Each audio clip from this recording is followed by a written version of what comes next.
I can hear you.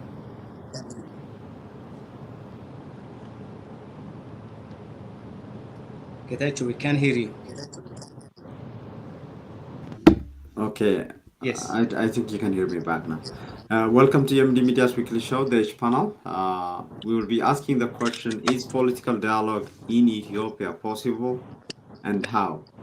And I'm joined, as usual, by our great panelists, Faisal Robla from California, and Skiel Gabisa, normally from Michigan, but now on the road.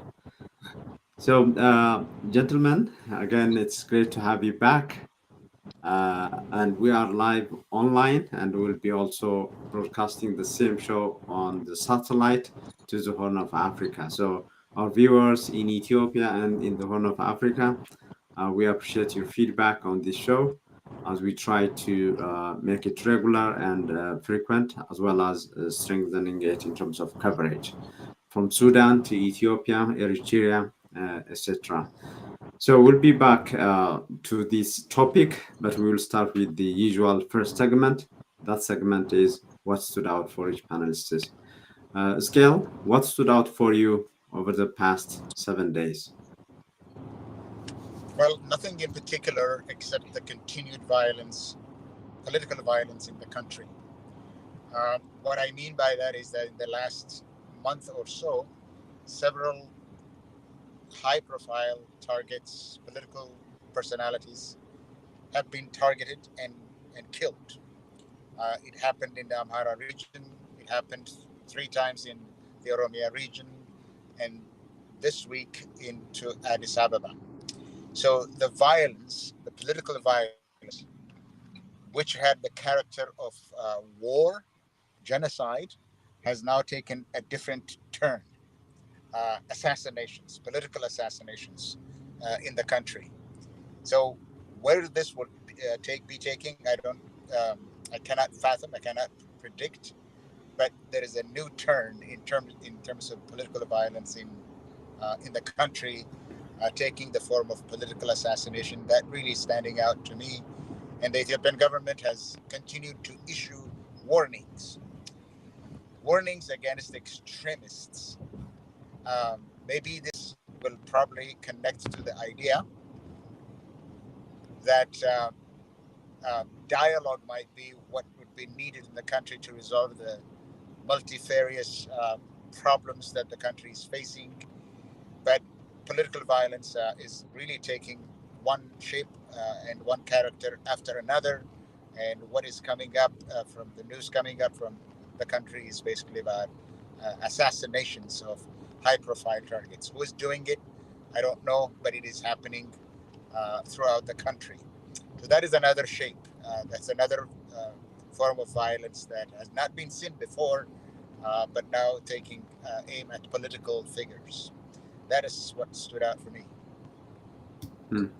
Thank you. Actually, the political assassination, maybe it's something that we should have as a topic in this panel some point, because one of the aspects that bothers many people is none of them.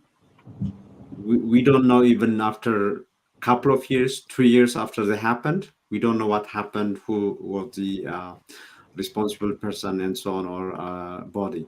Faisal, what about you? What stood out for you over the past week? Thank you very much. I think one quick issue that I will just mention in passing is the dismantling of the special police forces. The Somali issue is having a particular interest for observers, in the sense that that Liu police was the first Liu police that was established for particular circumstances, for the fact that Al Shabaab was in that neighborhood. And I think the dismantling without any plan is raising a lot of issues. The fact that the Ethiopian army doesn't seem to be prepared to withstand Al Shabaab, nor does it have the cultural prowess and understanding of the area that many people, the biggest conversation in the Somali region for the last few weeks has been the Liu police issue. So probably that requires an attention. But the one single issue that stood up for me this week was the action taken by the president of the election board, Burtukan Medeksa. She was asked to review the request of TPLF as a party to be re-legitimized, and so that they can function both as a party as well as a ruling uh, uh, party. And basically, she summarily rejected that. And I thought that was really an issue that cannot be passed. In my opinion, as I tweeted, I think she has overstepped her mandate for several reasons, and I will just mention a couple of them.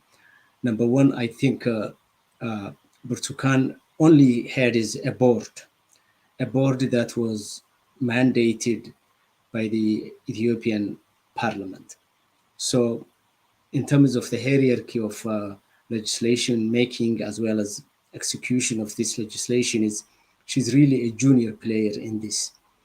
Also, in the guidelines that or the ordinance that was established by the government to manage the elections, I think I have the number here, 1166-2019, has in itself limitations as to how she is supposed to be using.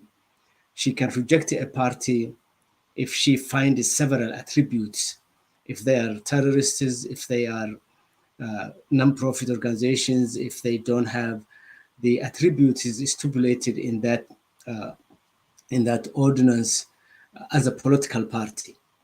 What's very interesting is also in this ordinance, the two preamble issues in the where statement, whereas the statement stipulate that the commission works toward the self-determination of the people who are involved in the process of election.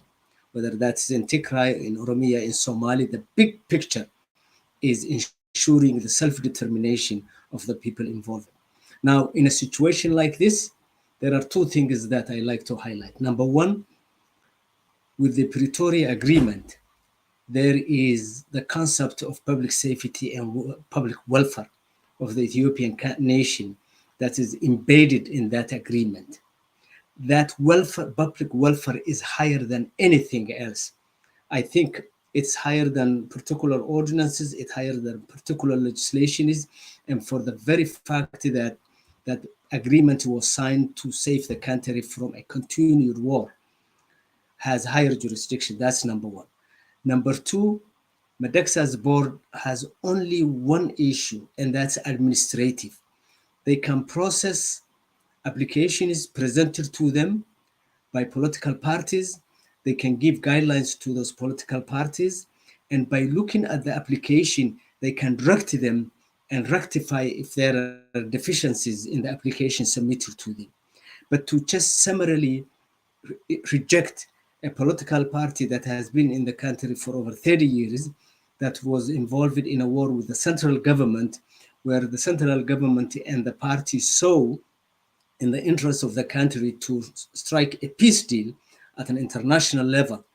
Medexa's jurisdiction was to process the application, and if there are deficiencies in the application, to look at it. She cannot undermine what the Ethiopian parliament already passed, which was to lift the tag that put TPLF and that whole region as a terrorist. That has been removed by higher jurisdiction, by higher power, where she gets this power to reject and completely undermine the prime minister's agreement or his office with a group, as well as a permanent law that has been passed initially by the parliament, then reneged by the parliament, by the very parliament that passed.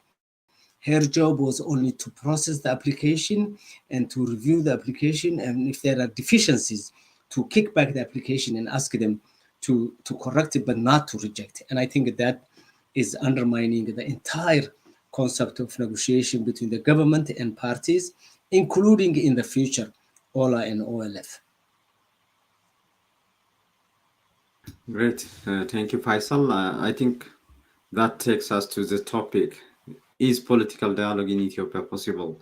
Skel, you also mentioned that previously, and talking about political dialogue, we are talking about on the backdrop of war and peace in Tigray and in Oromia and elsewhere, including the Somali region.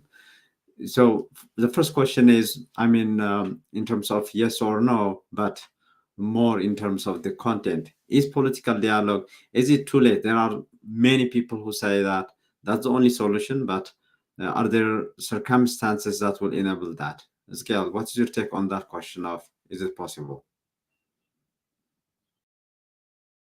You're muted, I guess. Yeah, the violence that we have seen so far in the country, the cause of the violence basically is the shape and form of the Ethiopian state. That is really what led to the violence, to the war in the north, maybe to the political assassinations, to the civil war everywhere in the country. That, to me, is the cause, the underlying cause of the different views about what the Ethiopian state must look like. What I mean by that is the regions um, are basing their claims on the basis of the Ethiopian constitution, which actually makes the regional governments co-sovereign, according to Article 8, co-sovereign. The central government, since Abiy came to power, or the federal government, has been centralizing power and unitarizing the state itself. That is what it embarked on. The regions, uh, the regions resisted that. Tigray resisted that. In Oromia, the resistance is that the Ethiopian constitution, as it exists right now, the 1995 constitution, and the federal arrangement as a form of government is basically what they are trying to defend. Therefore, what we have seen so far is that violence, war, genocide, ethnic cleansing, extreme political violence hasn't resolved the issue. In Tigray, in Oromia, in Benishangul Gumuz, in other areas of the country, violence hasn't resolved the conflict, this competing visions of what the Ethiopian state must look like. Since the military solution that the Ethiopian government characterized as war, as law enforcement, since that hasn't worked, since violence, political violence hasn't worked, what would be left, number one, to go back to stability, some form of stability, some form of the ability of citizens to be able to live their own lives without fear of violence and assassination, and normalcy, some kind of normalcy. I'm not even talking about peace, some kind of normalcy. Now, what we have seen in Tigray, and I want to emphasize this, the agreement, the Pretoria Agreement, is basically a ceasefire. It is basically cessation of hostilities, albeit a permanent one, a permanent cessation of hostilities. That doesn't mean that there is peace in the country, because the political issues that actually led to the war have not been addressed. And as long as they are not addressed, as long as they are not resolved, there is no peace. So what we have so far, even between the TPLF and the Ethiopian government, the federal government, is basically a ceasefire, a permanent cessation of hostilities. So to return to peace, to return to security architecture, to return to normal day-to-day life for people in the country, the political issues must be resolved. What else remains now? What else remains in that country, rather than bringing all stakeholders, all the different opinions, all the different visions, and hammer it out around the discussion table? That's the only thing that remains. Minus that, minus an all stakes conference, minus a stakeholders Ethiopian Salvation Conference, there will be peace in that country as long as this is not addressed. So what remains for now, to simply answer your question, what remains for now is what I just said, that a national salvation convention, in which all issues are raised and all stakeholders participate. So that is the only thing that remains. I hope that the federal government now understands that violence is not working. Thank you, Skal. Faisal, on the same question, just hours ago, for example, the OLA was reporting on a fight between OLA army and the federal government army in the West Shua, Horro Gudru, and so on.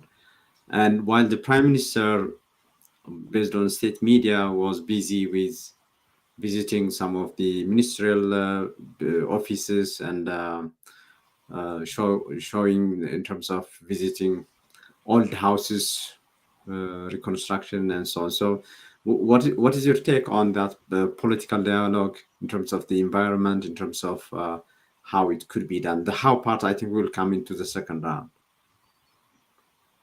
Yeah. Well, first of all, is as you put this topic, is political dialogue possible? So it has not been possible in the Ethiopia, all the way from Emperor Haile Selassie to Mengistu Haile Mariam, to Meles. It has not been possible. So as you really ask this, timely question, are we at the end of the rope, and can this work this time around? I'll say, hopefully, yes, it should work. And I will just draw on probably, or rather bet against the hope of what literature says, that once the conflict reaches its zenith and its worst and ugliest form, there is no other way to go. I think the war in Tigray showed us that there is nothing worse that the Ethiopian government can do to the people of Ethiopia, whether they are in Tigray or in Oromia, or they have done in the past in the Somali. At this point in time, as Kial said, either the state will weather away and completely will find a way for political dialogue. And I'm saying it will weather away because most of the cards at this particular juncture are in the hands of the government. The government is the one that can really make peace possible for most of the people who are involved in rates violence, or who manipulates and employs the forces of violence. Now, I think that one of the challenges why peace dialogue, or dialogue to resolve the political issues in Ethiopia, has not been possible is because of several factors. I think there are historical injustices that are away from addressing. There are also political exclusionists that we have seen, economic, equity and justice, and autonomy and freedom for people who are part of the dialogue. Unless you really address these issues, you cannot really believe or expect a dialogue to work. And I think one of the key issues to address these issues, in my opinion, is the fact that up to this point, we have not listening to each other. Particularly the government of Ethiopia has not listened to the people. And that's why I picked what stood for me today as Turkan Medeksa, who is one of the top echelon of the power structure of Ethiopia, just nonchalant to reject TPLF's application. Simply, it shows that she is not listening. And the very primary tool for political dialogue to have meaningful result is for people to listen, not people to anticipate what the question is and then prepare for the answer. And that's exactly what she did. She waited and waited and waited for TPLF to present its paperwork only to reject. She was not listening. She was not listening to the to the Pretoria talks. She was not listening to the talks in Nairobi. She's not listening to the Ola and Addis talks in Zanzibar. She was just preparing herself to not listen. And she cannot be excused or cannot be attributed this to one person's problem. It is a governmental problem. There are two scenarios on this situation, Getachew. Either she is acting on behalf of Prime Minister Abiy, which some people opined. I like to differ to that. I don't think she was acting on behalf of Prime Minister Abiy's whims at this particular juncture. I think she is acting on her own in a way to even probably undermine Prime Minister Abiy's effort to probably try, not complete, but try this time around to see if dialogue can work with TPLF, Ola, and others. So I hope in the next round of selection of the board, probably she can be replaced or her powers can be minimized. The reason why I'm mentioning this, Getachew, is Mandela was once asked about nonviolent, and he said nonviolent and dialogue is meaningless if the African people just come out of this dialogue where their power is reduced, where their power is less than what it was. I think if we go to these dialogues and these talks, and at the end of the talk, we come out and the position that we were as the partners in this dialogue come out as less than what we were, then people will revert to that violence. What happened this week with the TPLF and what could possibly happen if this lady just travels along the same road could also be taking us to that route that Mandela talked about, where he said, if you just go to this dialogue and conversation is about peace, but come out of those peace talks with less power and less, stature as you walked in, then you have nothing else but to go back to that, armed struggle. So I hope these are meaningful dialogues. They speak to the heart of the issues. They address issues of violence that had happened in the past, either now or in the future. Inclusive dialogue, as Scale said. One is and I do respect the prioritization and sequencing of the talks to start first with Tigray and TPLF, TDF, because of the nature of the war, sequence that with Ola and OLF, and then probably bring more people in the inclusion process of the peace. I can buy that. But I think at the end of this process and the talks, there has to be a more inclusive process where all groups who up to this point feel that they accepted the peace deal but undermined and shortchanged like ONLF in the Somali region. When people are urging ONLF to really walk away from the peace deal that they make with the Abiy's government because they have nothing to show off. So I think inclusivity is a very important concept in the dialogue, and I hope we expand the tent for the dialogue. Great, thank you for that. I think even if you look at specifically the Pretoria Agreement, one of the things that were to happen but hasn't happened yet, and I had a chance to talk to Tadkan and Getachew on that, is the political dialogue. I mean, even with the two-party political dialogue, so to speak. So that is not happening, and we are also talking about this. Given that we know there is a National Dialogue Commission, and many, including Europe and the West, were very happy about that. I think even invested in it in terms of support and so on. So, Scale, on the how part, you touched upon that even in the first round. But if you were to speak to the subject of how and who, because even in the transitional justice, there are people who are talking about, isn't the government involved? How come, the government can't serve justice while it's involved itself? So on the dialogue part as well, the how part is very important in terms of how it could be arranged. Pascal? Whether it's TPLF or the OLA or any other armed group, the Ethiopian government can only reach a ceasefire. They can agree. They can agree to a ceasefire and to a cessation of hostilities. That much they can do. But in Tigray itself, the political actors, keep in mind that Pretoria is, at least legally speaking, it's an agreement between the TPLF and the federal government. That means that the political forces that are shaping the future of Tigray are many, and they should be represented. As far as the political settlement, and that's what the country needs, political settlement is concerned, the armed groups alone cannot really sit down around the negotiating table and decide on the fate of 120 million people. What they can do is to stop shooting. What they can do is to cessation of hostilities. That is that much that they can do.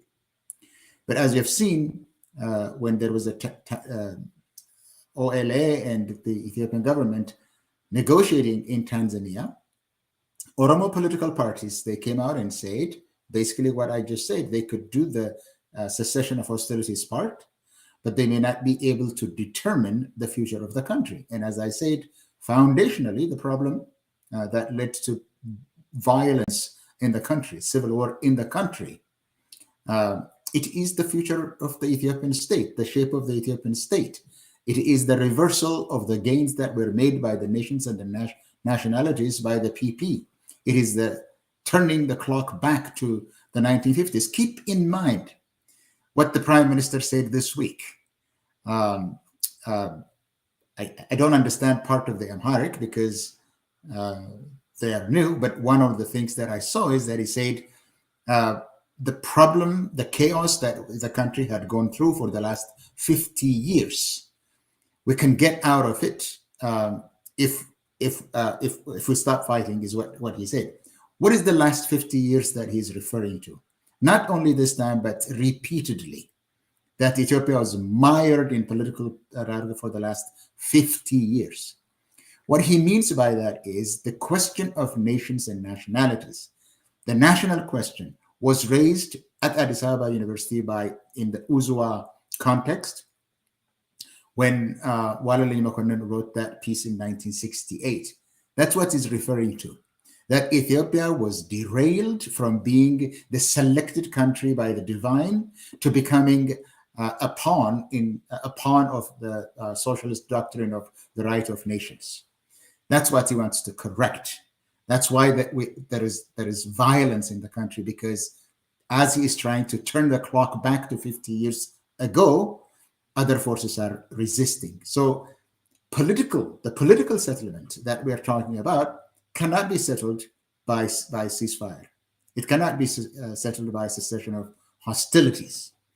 But is the government ready for that? Well, obviously, I don't have to go through, exactly that. It goes back to that time. That is when Ethiopia lost its way, and he is anointed to return Ethiopia to the promised land that it was. Is his government ready to go back on this? Maybe the violence is not working might have convinced him. But what we were just talking, what Faisal was talking about, is that the Ethiopian government reaches an agreement with the TPLF in Pretoria that gives a relief to the people of Tigray. It begins the promise, at least the start of the promise, that the government could now settle conflicts through negotiations. But what the Ethiopian government, or a part of the Ethiopian government that is ostensibly independent, is doing is basically undermining. Look, the rationale for delisting the TPLF and listing it as a terrorist organization by the parliament, the rationale for delisting that the letter to the TPLF mentions is that it's the violence. It's the violence that the TPLF mounted to bring the government down. In the letter, it is written, and it was not signed by Bertukan, by the way, it was signed by her deputy. That probably also has a message for me.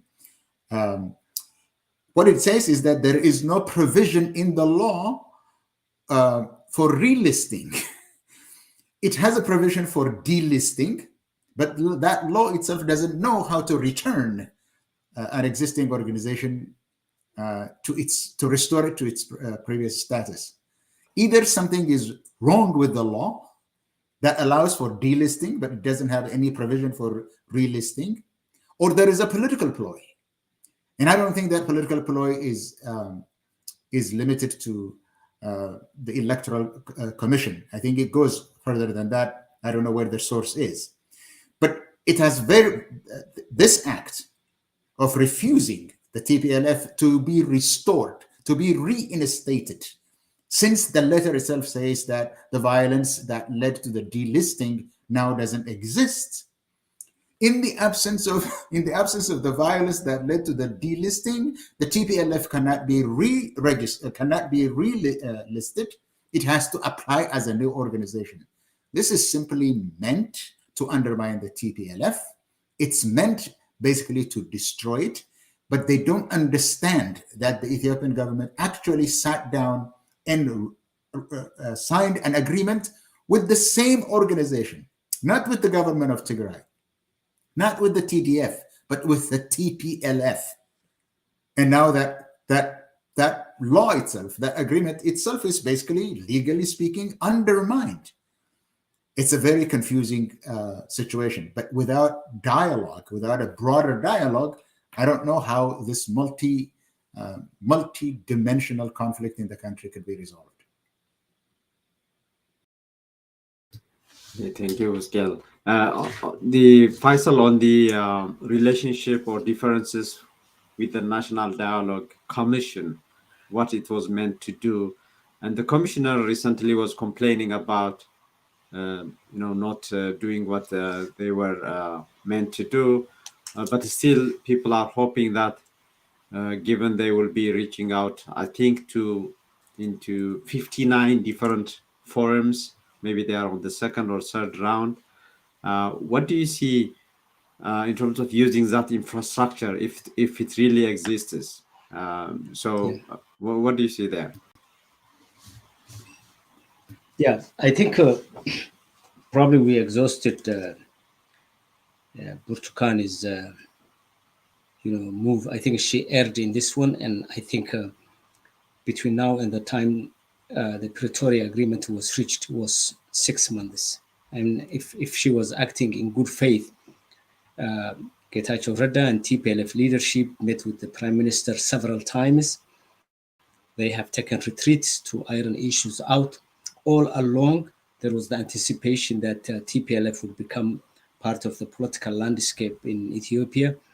I mean, before she even rejected, she could have double-checked with the chairperson of the parliament, and an overnight, legislative amendment could have been added to what, Skell just mentioned. If there is a omission in how to register, which is more of a procedural than anything. It's a procedural of how you handle applications or groups that seek. It could have been easily handled. I think whether this is something that she just did by her own, or a sabotage, or the Prime Minister playing games, we will know in the coming few days. And I will leave that issue in, initially you asked how this dialogue could work. I think the dialogue needs to work at the national and regional level. At the national level, there has to be agreement, solid agreement between the federal government on the one hand and TPLF/OLF, OLA and OLF on the other hand, because that gives the government the initial step to carry out cessation of hostilities and implementation program beyond that. One is the guns are silenced and peace is restored, then we can talk about the inclusion. And I think the inclusion should also be preceded, or one step before that should be to also instruct regional governments, such as Somali region, and at least those that are not involved in an active war, Sidama, Afar, to also start conducting internal peacemaking between them and their groups. Some groups are in exile, like Congress for Somali Cause. Others like ONLF are inside for the Somali, and I'm sure there are other groups. To begin a second layer of the process so that regions can also talk. When is those two levels are solidified, I think then we can come to the national inclusive dialogue that everybody is represented, whether it's OFECO or others that are in Addis Ababa that may or may not have issues with the government. I think we need to approach this issue of dialogue and peacemaking in a very systemic way. In terms of the National Commission uh, for uh, for Dialogue and Transitional Justice, Getachew, the way it's structured now will not work. Period. At least the people who have been handpicked are one-sided. Some of them are even salaried. Others are long-term uh, uh, government bureaucrats who have contributed to the condition in which we are. At least I know the Somali element who is there.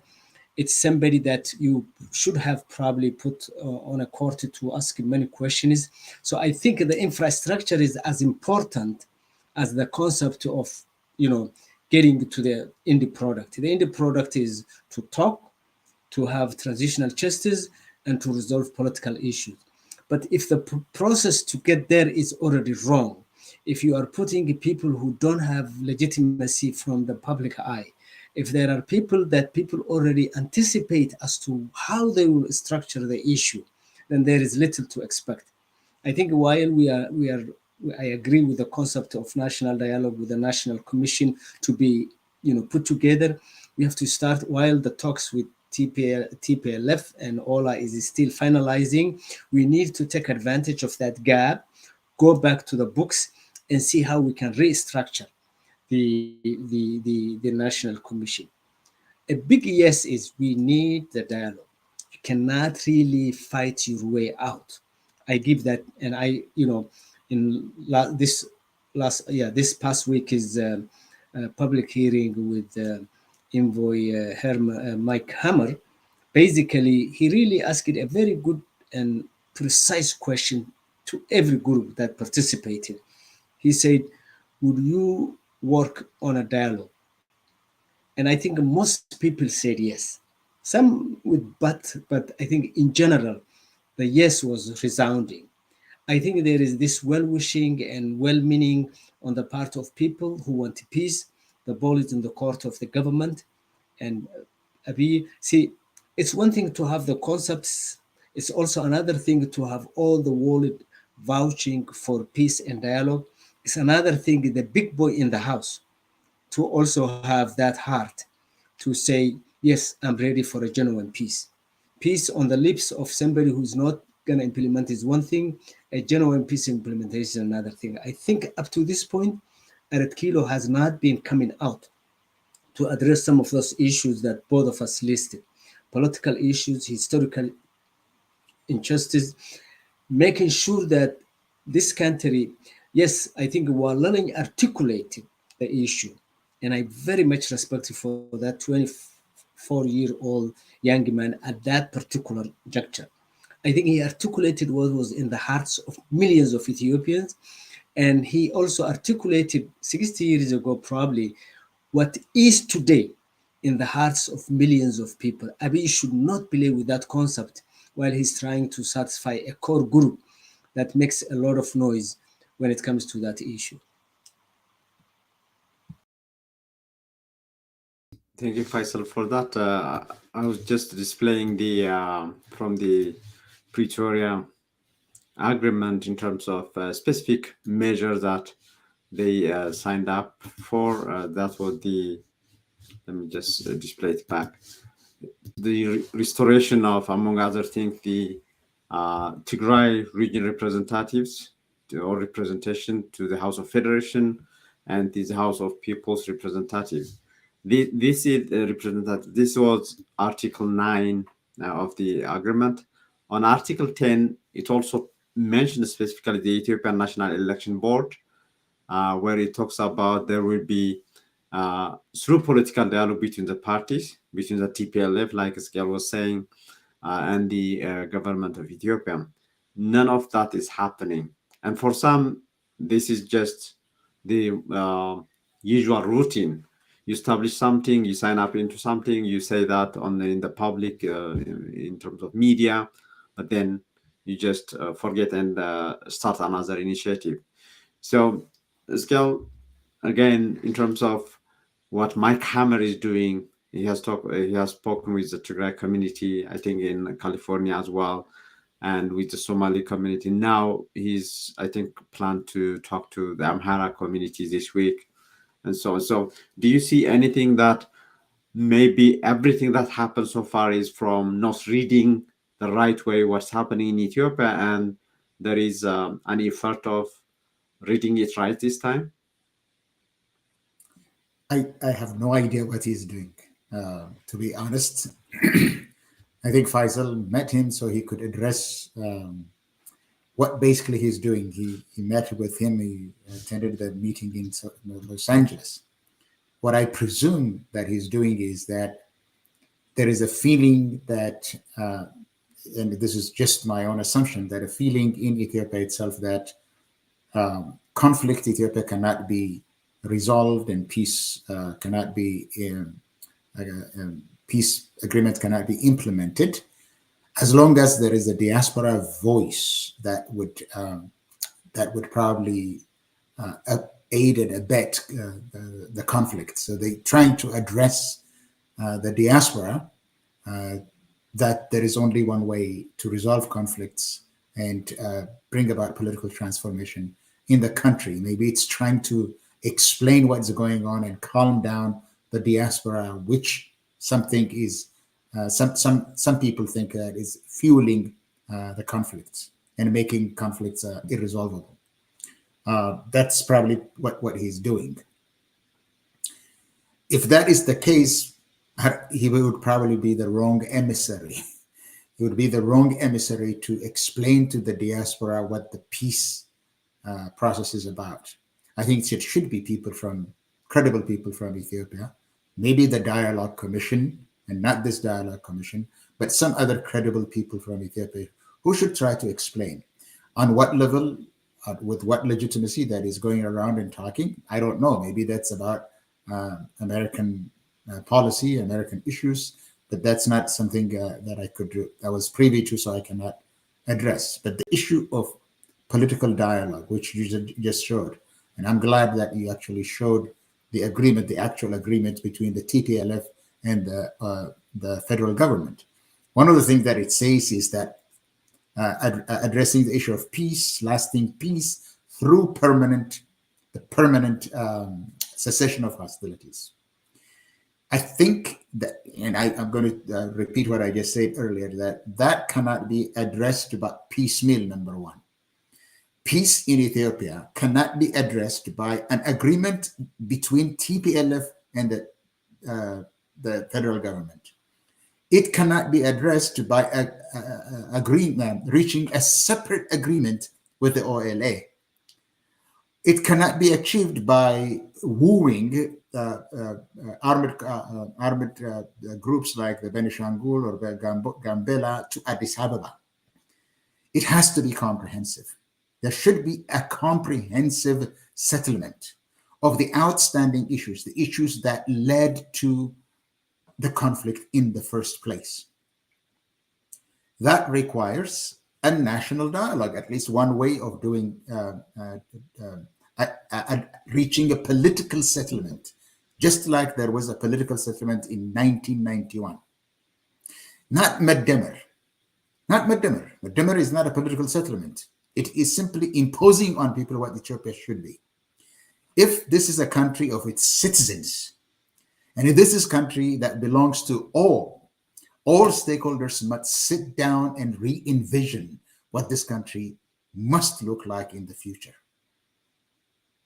That cannot be achieved any other way other than a national dialogue and national salvation, because national salvation has two parts.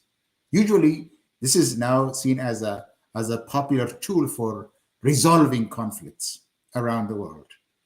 That's one part of it. One part of national dialogue is to resolve the conflict, to address the issues, to stop the conflict. But after conflict, the societies are deeply divided. This is a tool for settlement for deeply divided societies which necessitates not simply ending conflicts, but also a political transformation. The conflict must be followed by political transformation. And political transformation cannot be obtained through a piecemeal approach. It cannot be obtained by a combination of co-optation, integration, and some other political tools. It has to be comprehensive. A national dialogue, which was conceived in Ethiopia by the government, established by the government, cannot do that. This we have said when it was established, because the key issues in national dialogue, the key issues, number one, it has to be inclusive. It has to be all inclusive. If it is not, it cannot succeed. It has to be independent and credible. It cannot rely on the government, which is also a party to the conflict. It has to be representative. It has to represent many, many interest groups in the country.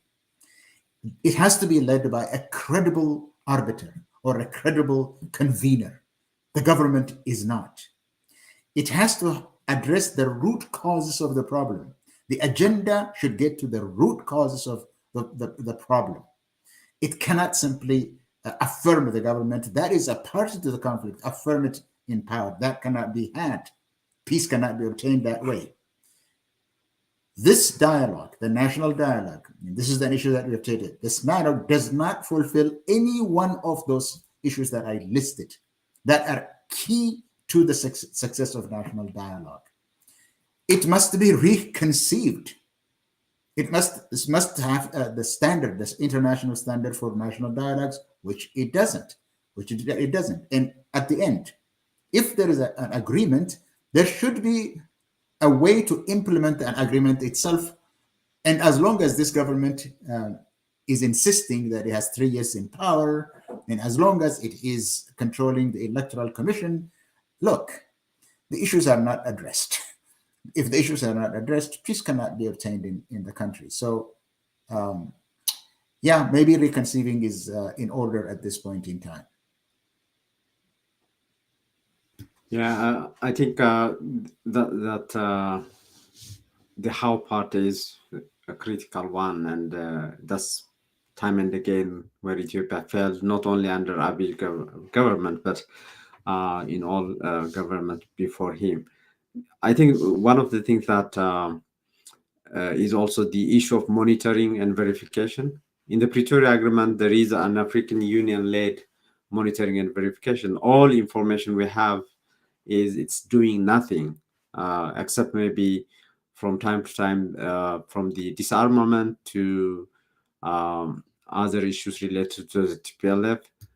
Because one of the critical issues that I was showing on the screen is how the designation of the terrorist designation of the TPLF, after it's lifted, with that condition, there will be a dialogue started.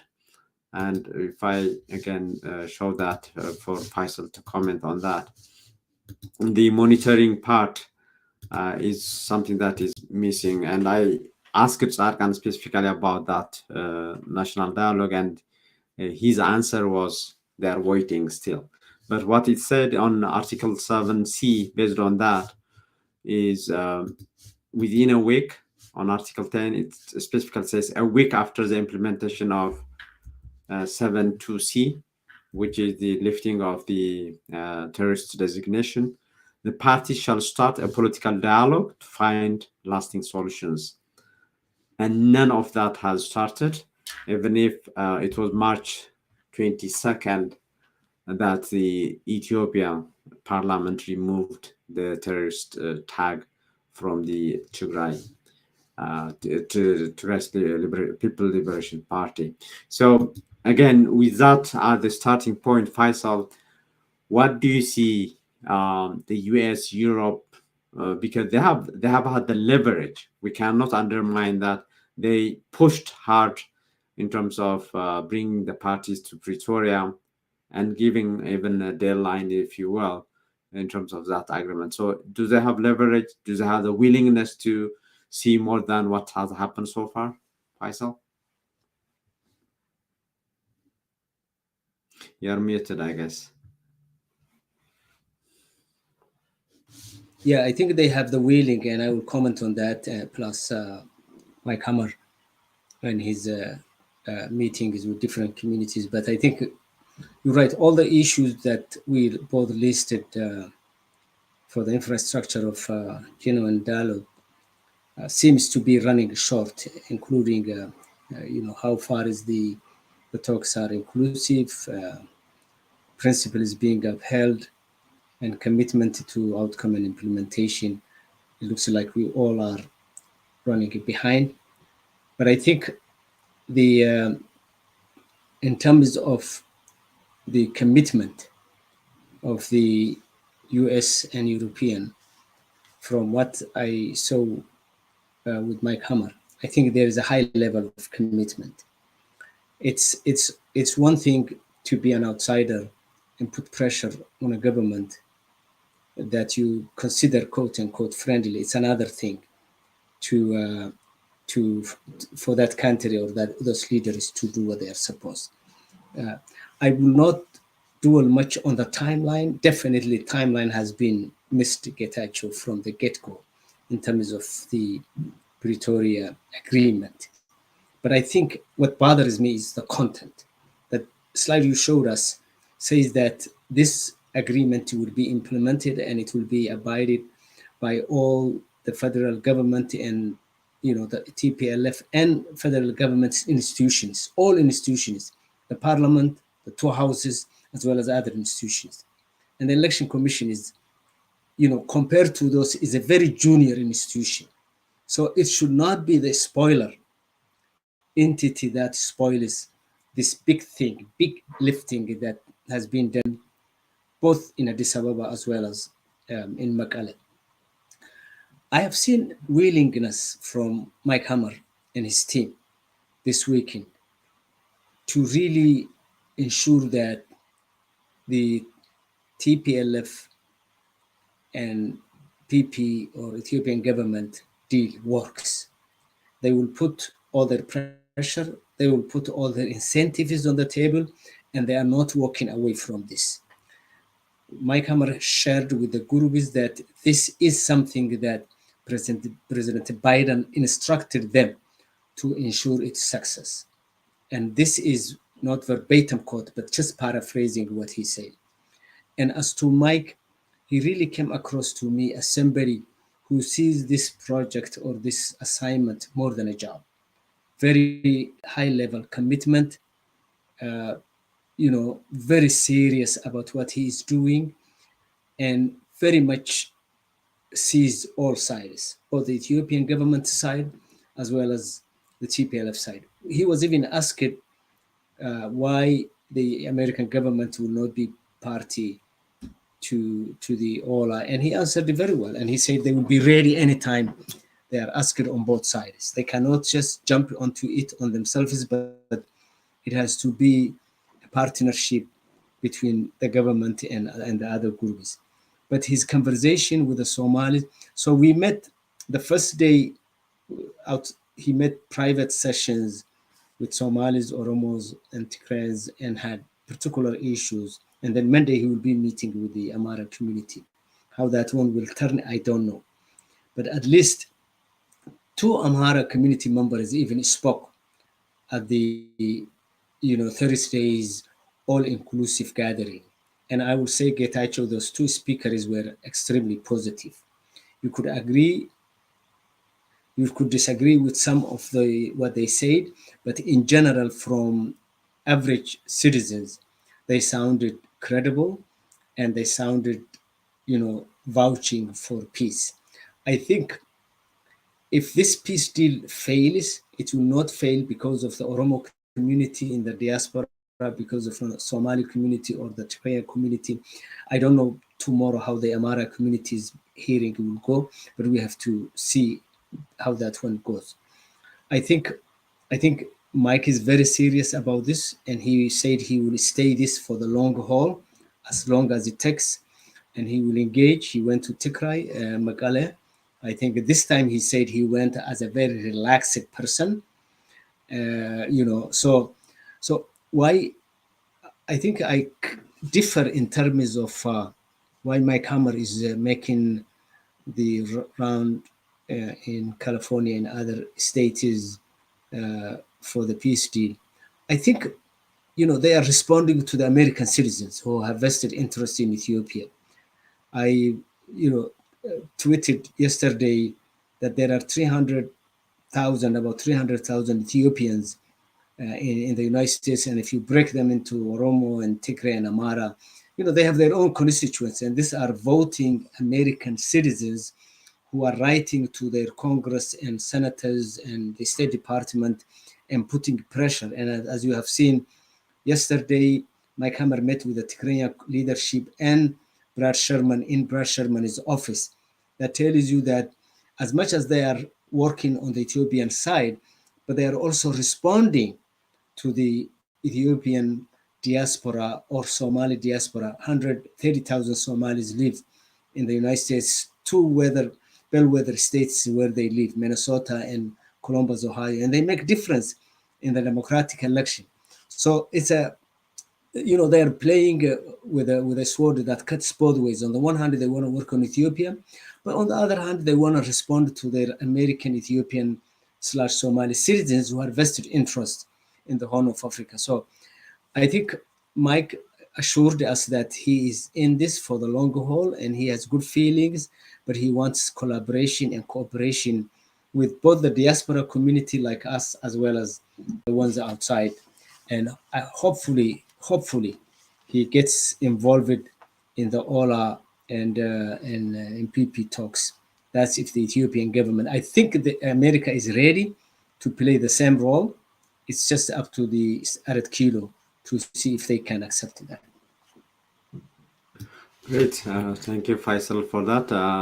Yes, Mike Hammer is meeting tomorrow with the Amhara Ethiopian community in the United States. This is a picture from Sherman's. I think he arranges a meeting with the Tigrayan community. And this is after the meeting, I guess, or with Faisal, our panelist. And this is from the Oromo community, I guess, we're meeting before yesterday. But Skell, final thoughts for the day in terms of our topic or anything that should be highlighted from your side. If Mike Hammer, who I think is a diplomat and envoy that had made a difference after he's I think the third or the fourth a special envoy. I don't want to impugn his reputation. He's a civil servant and he's not a politician. He's, as Faisal probably said, he's sincere about what he's doing as a civil servant. I've met him on a couple of occasions and he comes across that way. But what he's doing is to responding to the concerns of American citizens of Ethiopian descent, then that is a political act that the Biden administration wants to keep the Ethiopian constituencies, political constituencies in the country informed and appear to be doing something so that they can keep the votes in their column. So that would be political work. I don't know what he can do by talking to diaspora outside the country. I really do not know what he's doing. Talking to Oromos, Amaras, and others in America. They're not Ethiopians. They're of Ethiopian descent. They're not party of the conflict. They're aiding others from outside. Other than that, there is no capacity for a civil servant, an American civil servant, except explaining, doing explanations. I don't know if it's going to have any bearing on ensuring peace in the country, in Ethiopia itself. I really don't know how that mechanism works. They're doing probably a good job, but I'm just not understanding what's going on. My final comment about dialogue, in addition to what I have said, after genocide, a new political settlement is going to be required. That is a must. You can't plaster it here. You can't patch it up over there. You can't isolate the problems in the country. The origins of the problem is the program of Abiy Ahmed, which sometimes he calls Meddemer, but which we call the unitarization of the state and the centralization of power and the personalist quest to become Ethiopia's undisputed and uncontested ruler. This is a political issue for Ethiopians. Unless these are addressed in a comprehensive way, piecemeal addressing of different conflicts in different theaters, when the cause of the conflict is the same all over the country, it's just not going to work. It's not just going to work, regardless of what they're doing in the United States. What is needed in Ethiopia is, yes, the guns might have been silenced in Tigray, but there are so many irritations that are occurring, even in the case of Tigray. The agreement has succeeded beyond my wildest imagination about it, but the conflict is not just between Tigray and Ethiopia. It is a comprehensive settlement, a la 1991, maybe more, because the multinational federation itself that existed and prevented conflict in the country for the last 30 years is not sufficient after genocide. It's not going to be sufficient. A new political pact is going to be needed. Without it, yeah, we can postpone. Without the Prosperity Party and its head giving in to reality, and then sitting down with everybody to share power, to democratize the country, there will be no permanent peace. Cessation of hostilities do not translate to peace settlement. But a settlement is needed, and that cannot be obtained without the participation of all political parties. Thank you, Skell, for that final thought. Faisal? Yeah, well, it's interesting. We met with Mike Hammer at the Pop Hobby's Patriotic Hall in downtown Los Angeles. The first time I went to a meeting in the same hall was 1991-92, when TPLF took power, and somebody from Mamo, who was part of the Central Committee, came. And between that time and now, Ethiopia has not seen peace. There has been always some sort of war where people died. And prior to that, before EPRDF, TPLF walked into Addis Ababa, there was war. So I think any fool who is reading Ethiopia's history would not miss the fact that peacemaking in Ethiopia is a challenge, a huge challenge.